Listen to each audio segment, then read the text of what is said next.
Good evening.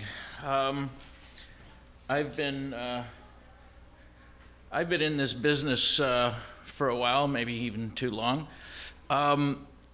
In '76, I met Steve Jobs when I was a graduate student at San Jose State, and a sculptor. And while he and Wozniak were putting together the first personal computer in a track house garage in Cupertino, I was 2 miles away in Los Gatos in a track house garage putting together my first sculptures.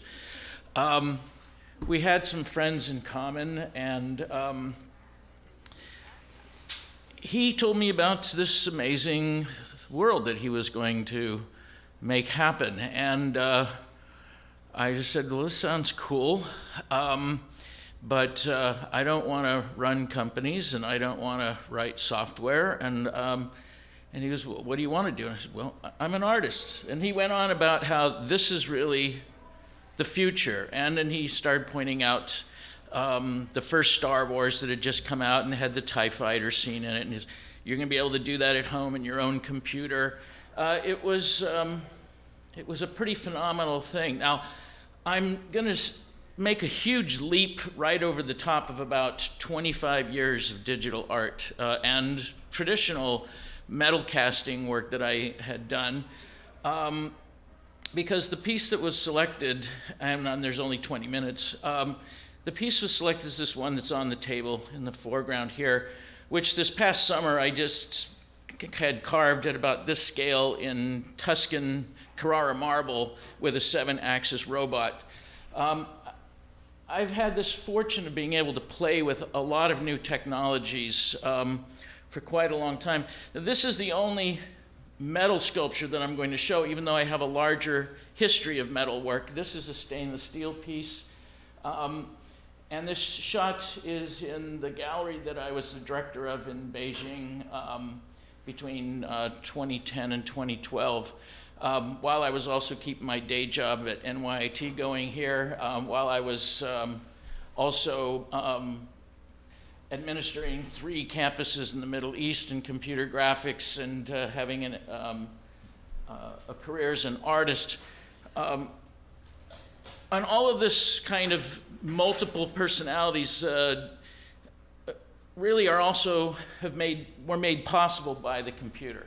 So it's not just that my art is made by the computer, all my communication, just like all of you, all of our communications, all of my outreach, but even my reputation as an artist really exploded in the early 90s because of the internet. Oh. Sorry, I have a tendency to like just project without if anybody has any trouble hearing me. This shot was the studio that I had in Dumbo in 2003. And the 3 sculptures on the pedestals are the first marble sculptures that were carved directly by a CNC machine. I was one of the founding directors of the Digital Stone Project after Seward Johnson sold off the stone division from Johnson Atelier. A group of sculptors who wanted to keep this technology going. We found ourselves after a while not administering an art organization like we wanted to. We were running a company, which was the last thing I ever wanted to do. And so we sold it off. It's now owned by Jeff Koons, if that might resonate.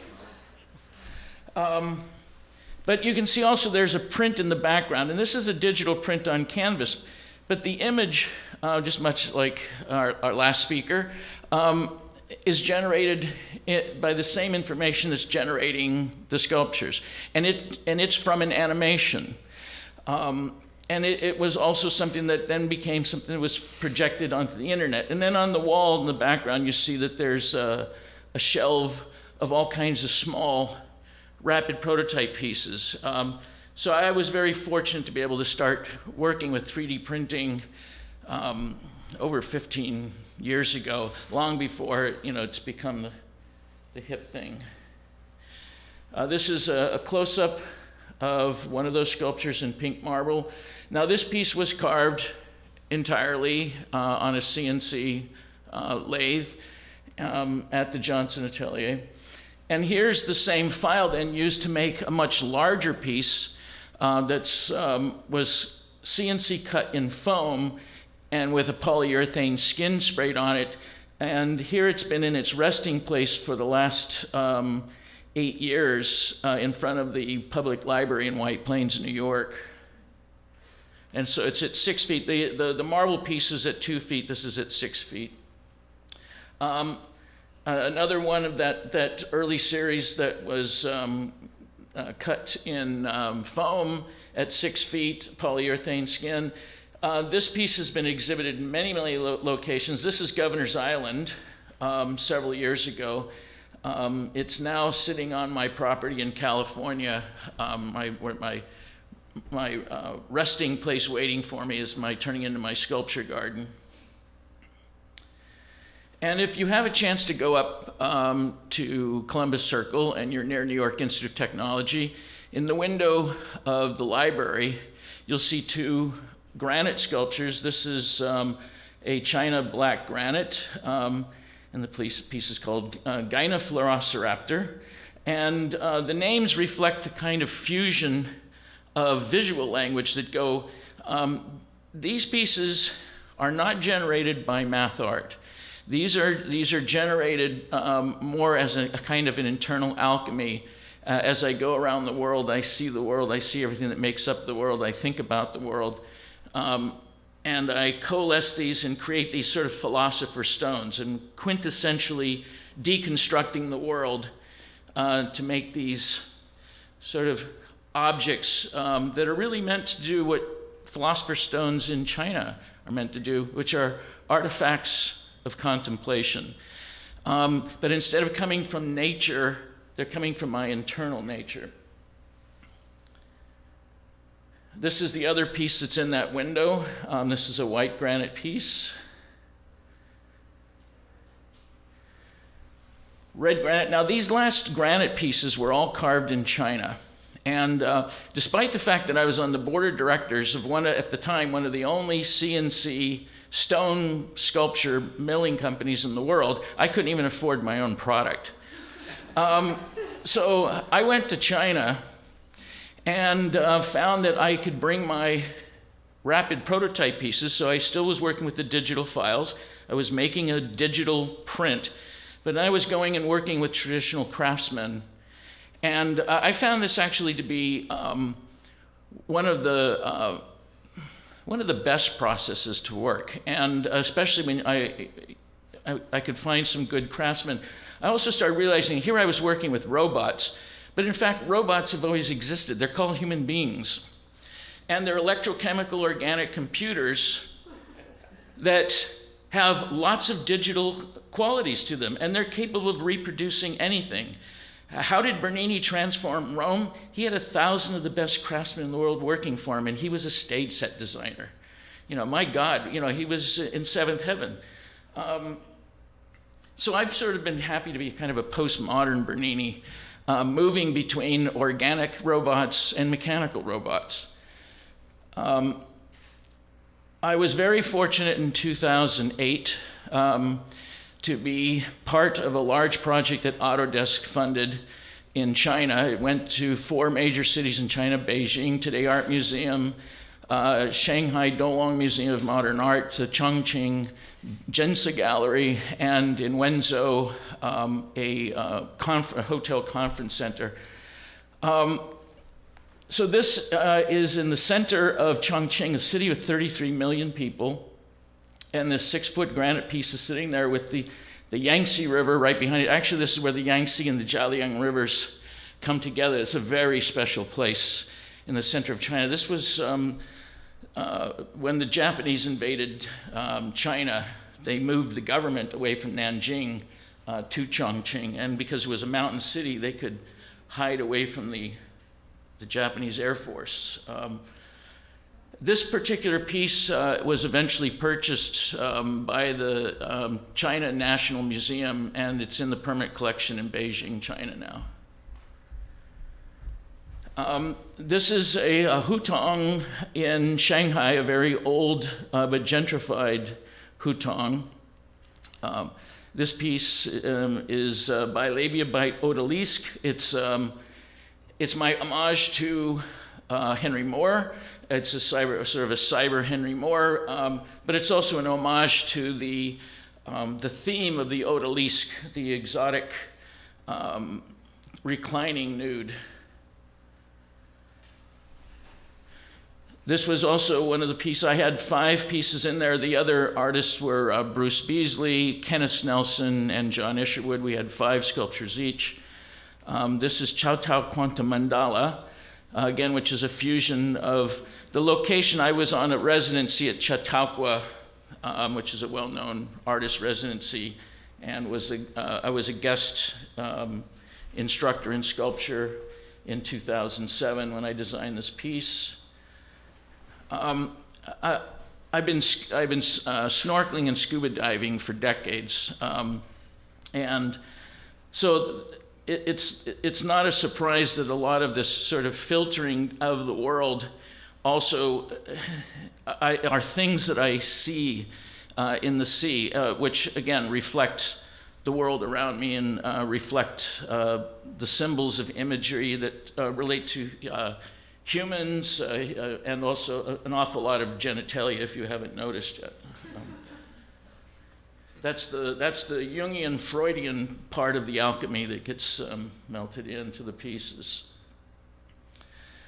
And of course, these things come from animations, and a storyboard is breaking up time over a series of frames.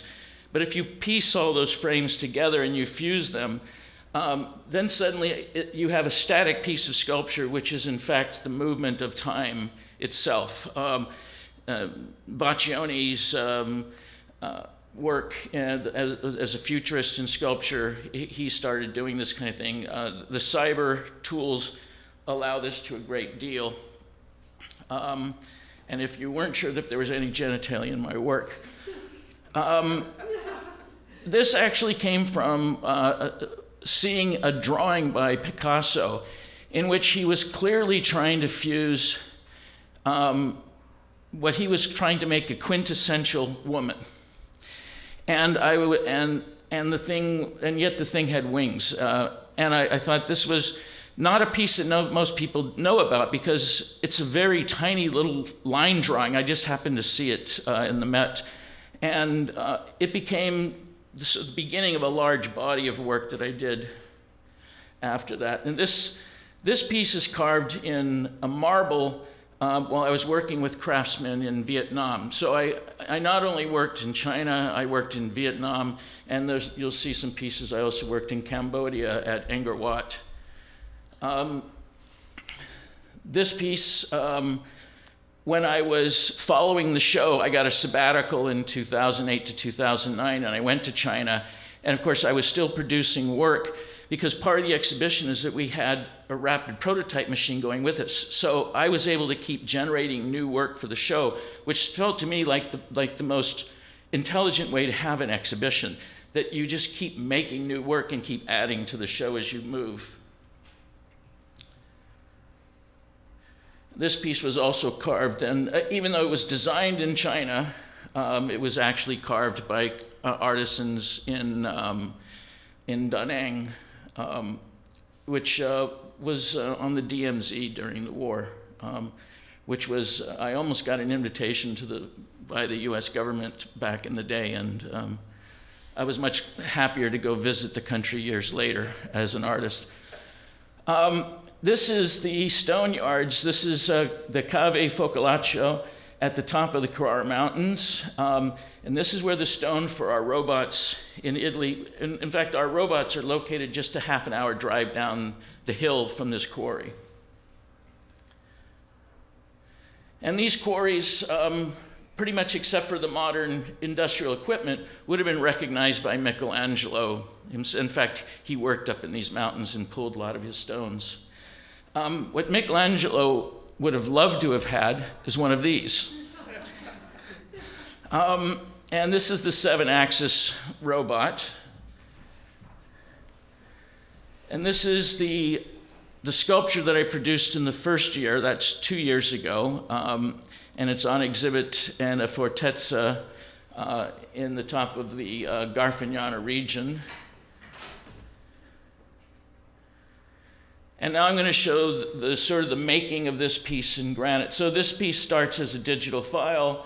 Here it's in a MakerBot format, which we use to make a 3D print. Now the 3D print you see down below here is below the rough carving of the sculpture. The print isn't necessary for the computer. I can go, we go straight from the original file to the large sculpture, but I have to go do all the finishing work afterwards. I need the model to refer to as I'm going and doing the final handwork. The robot actually only does about 90 to 95% of the work. That last 5 to 10% takes me a solid month. So this is pretty much what it looks like when it comes off the machine. And you can see there's some lines in the detail here. You can see there's actually a lot more work there than you might imagine, because I really have some very tight lines in this piece. And I have to go in there with small hand tools, small Dremel tools. It's a mix of power and hand tools. I actually did most of it with rasps that Michelangelo would have also worked with, rasps that were identical to what I was using. This is the Museum of Science, of Sculpture and Architecture in Pietrasanta, Italy, which is at the bottom of the mountains, right on the coastline. And this has been, as a young artist, sculptor straight out of graduate school, I lived there for a year, and I went back and forth over the years.